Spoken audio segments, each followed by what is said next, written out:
right, so for lunch, I'm literally having an everything salad. It's spinach, romaine lettuce, salami, some sandwich meat, some blueberries, some sweet peppers, and 2 eggs, all mixed together, and a protein shake. I am trying to get all this good stuff in my system before tomorrow. I'm trying to hydrate. I'm going to take an electrolyte drink a little bit later after I finish my normal water and my protein shake.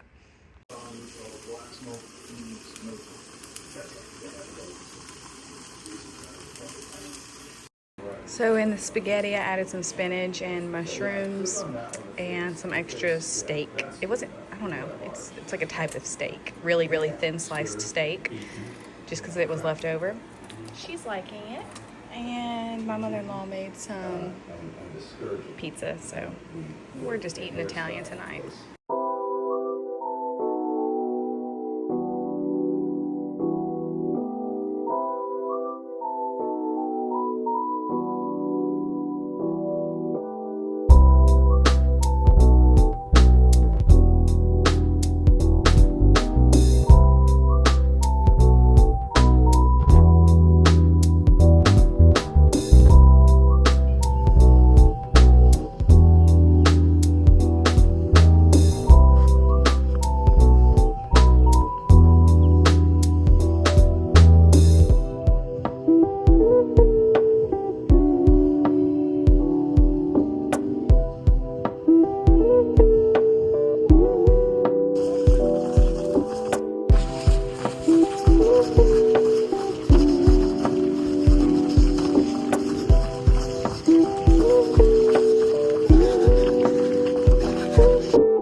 The bathroom.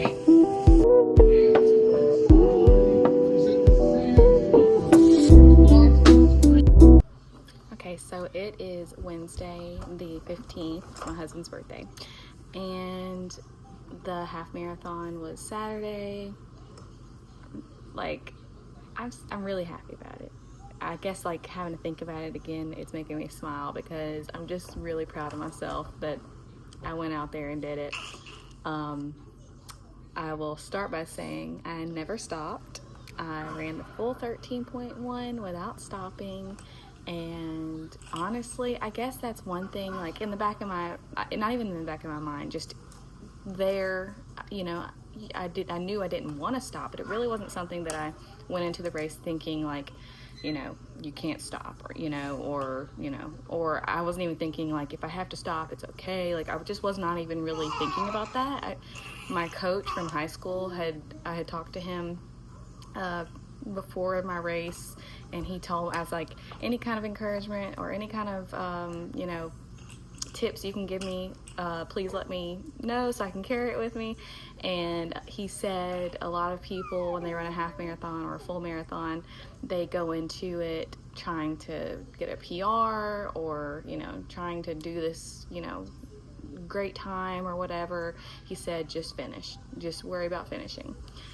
So the whole time in my mind, I was kind of, even at the starting line, I was just like, you're gonna finish. It's about finishing. And I, as much as I didn't want to focus on my time goal, I did.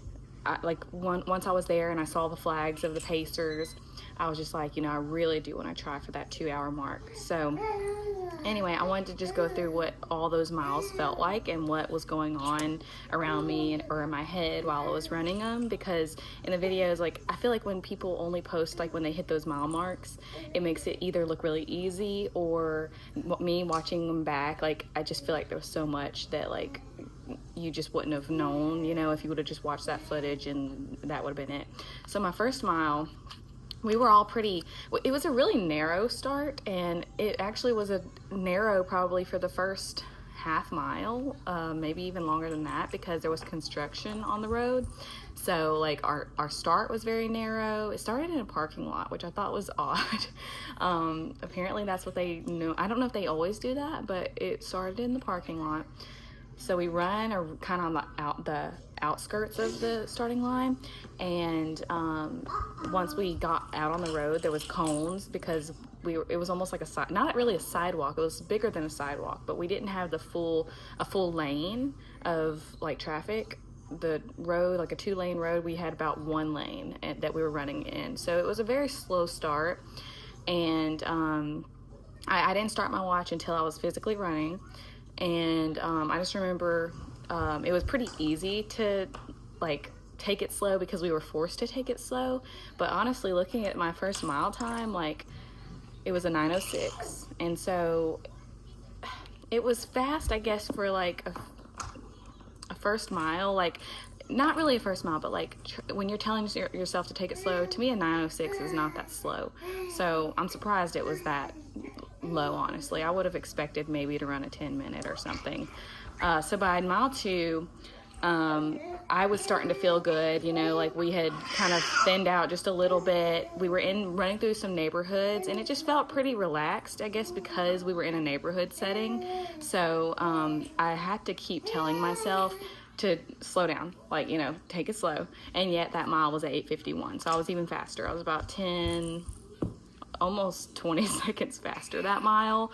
I don't know. I guess it is hard to like make yourself go really slow at first.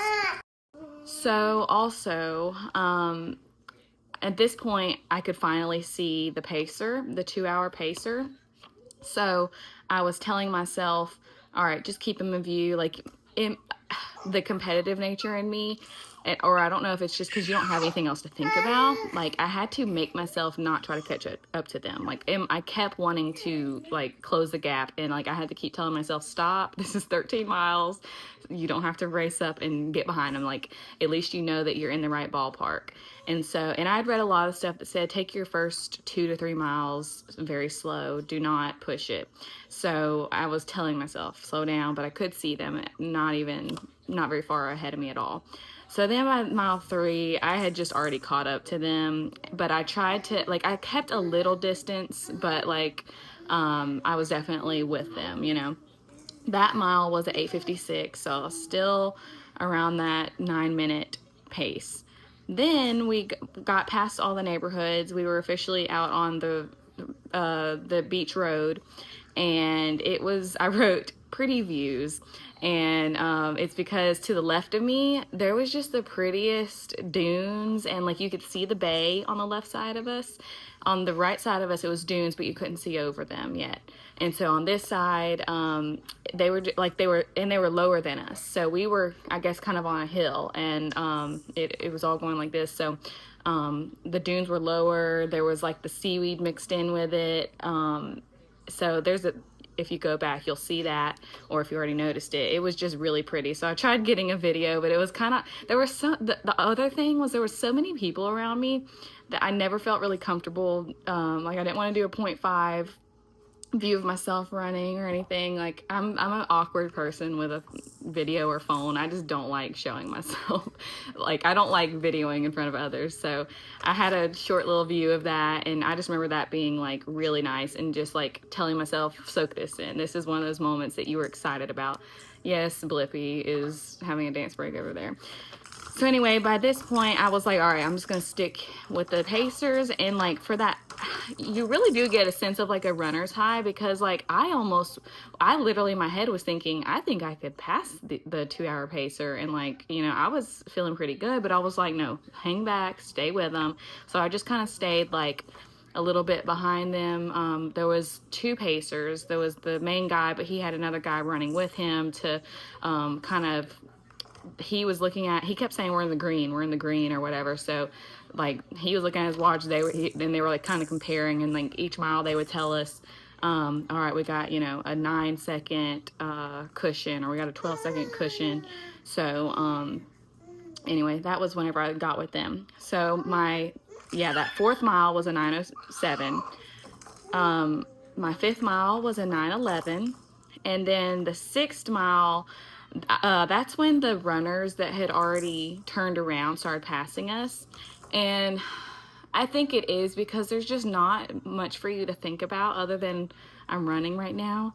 That like that competitive nature, or I don't know, I wouldn't really call it the wall, but like you see these people already turning back around, and there's just like a fatigue that kind of comes over you. And I remember feeling that and like telling myself, Cheyenne, don't think, do not think, because like that's when you start having those like dreadful thoughts and stuff about the run. So I know in that last half mile, because it was 6.5 miles is where we turned around, I was ready to turn around. Like I kept on looking, trying to see, and like, I don't know, it wasn't really uphill. I guess it was, but it wasn't like anything I noticed very much while I was running. I just was ready to make that turn. Like it was just like, okay, I want to be done with this half of the race. So that 6th mile was a 9:07. So I was feeling really accomplished staying with the group like that.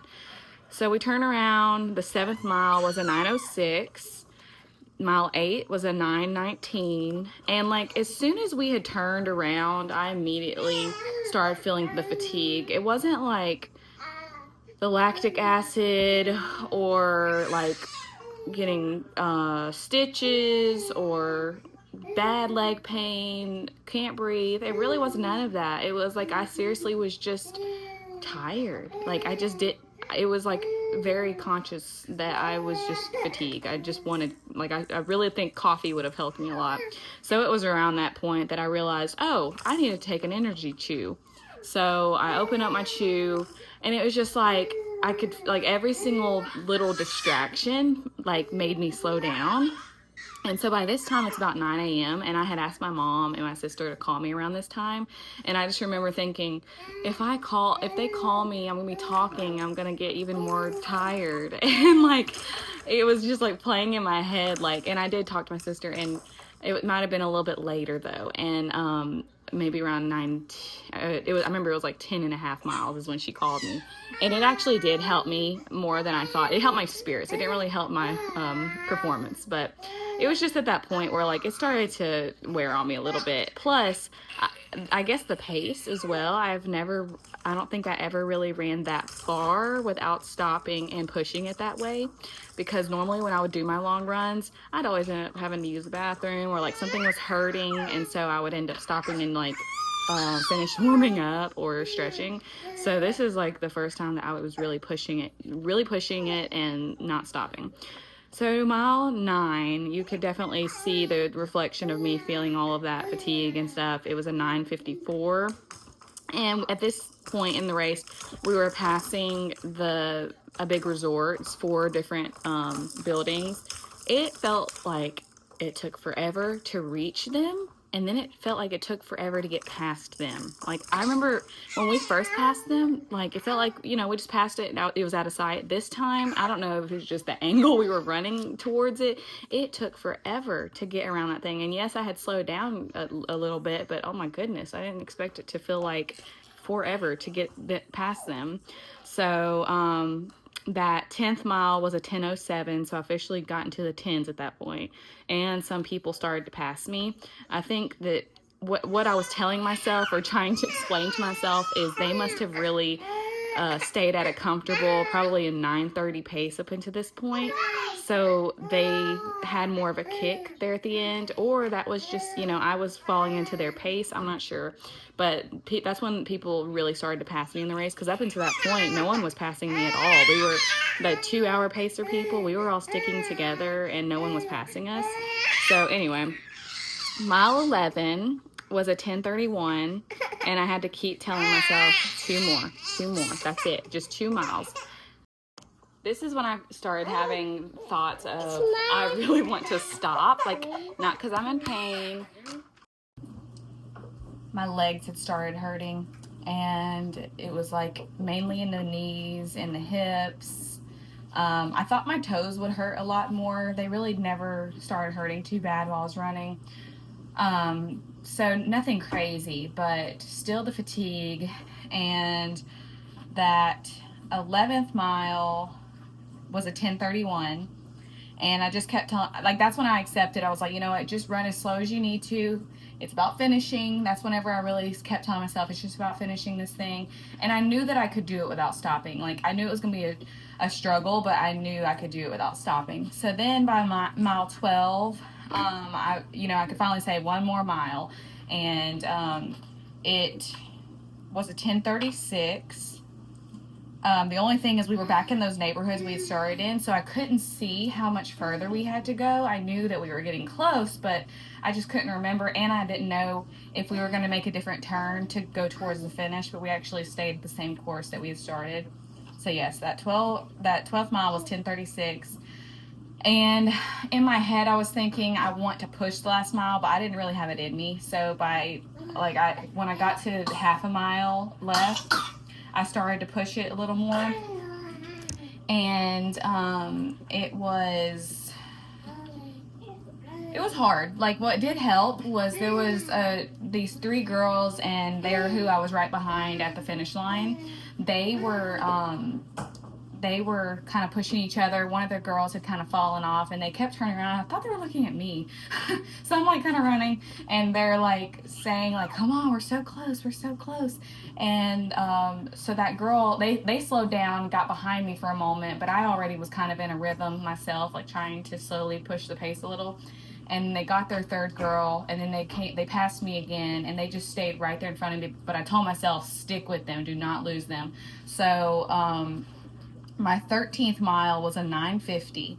So I had taken about 40 seconds off of that pace I had been running.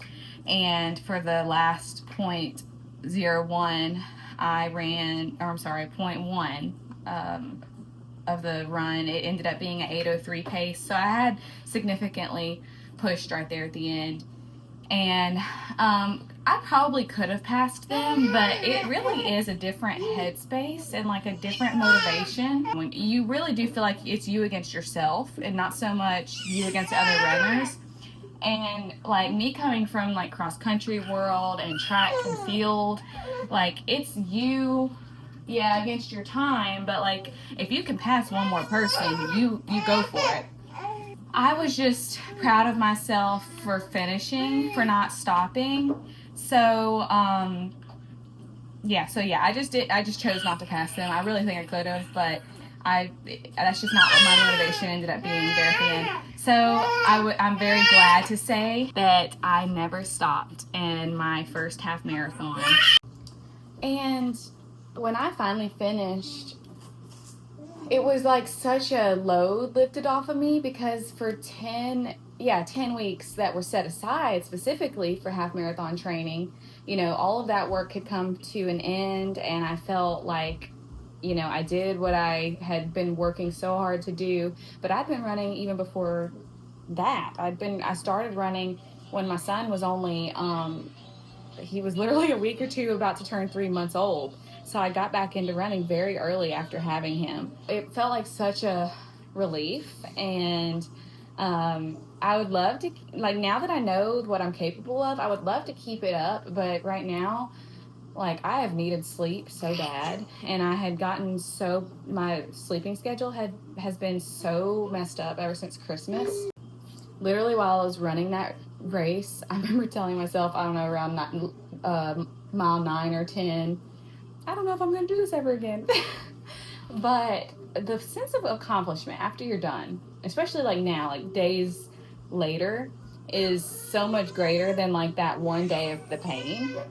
And even my times, like after I finished and I was able to look at all of my paces, like at first it was kind of like a downer to see that I had gone into the late 10s, I guess.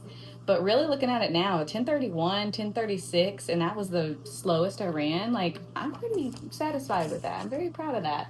So yeah, I honestly am thinking about continuing my for sure half marathon journey. Since I was able to accomplish a 2 hour 4 minute, now obviously the goal would be to get a 2 flat or below. I know that there's one in Washington, D.C. that I would love to do. I just have no idea whenever that would be possible. There's one that my friend told me about that's, it goes, I guess it starts in like Maine or something and goes over into Canada, and then you come back, and that's really awesome. So like, I definitely think I'll add some of those types of things to my bucket list. Now the big bucket list item, two of them actually, is the Disney World Marathon. I think that that's really cool because you can actually rides while you're running it. And then also the New York City Marathon. I think that that's really cool too. So yeah, thank you if you followed along or if you just watched this video. This has been an awesome experience, and I'm really proud of myself.